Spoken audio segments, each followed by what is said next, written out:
Here's how I went from being a Division I athlete at Ohio State to being a recruiter in private equity. I'll be honest, during my time in college, I did not know what I wanted to do or study. I honestly just went to school to focus on my sport, like many athletes do.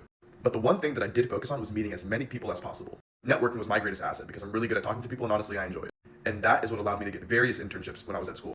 Now, you might think, oh, they just gave him an internship because he was an athlete. No, I actually had to advocate for myself to get these internships. Let me explain. My first internship that I got was at Nationwide Insurance, and I actually was able to get that internship because I was at a coffee shop one day, and I saw a dude who had a watch that I thought was pretty sick, struck up a conversation. Next thing you know, into what do you do?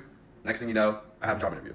The other internship that I got was by going on Y Combinator's website and reaching out to founders myself so that I could do sales at the startup called Fint. The startup ended up pivoting big time, but I got the internship by reaching out.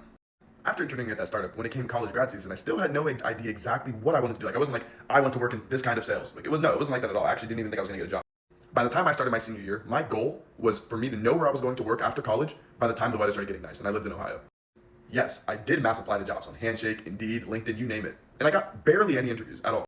And that was when I remembered what worked for me the year before, which was reaching out to founders through Y Combinator. So what did I do? I took that same mentality and I started reaching out to different people at different companies, which is how I was able to land my job. Yes, I did have a pretty good resume. I did have work experience, but the most important thing was that I was someone who advocated for myself, opposed to only relying on applying to jobs. Now, I'm not saying just because it worked for me, it could work for you. I don't know, that's on you. But I'm just telling you guys what worked for me, because I wish somebody kind of gave me the game.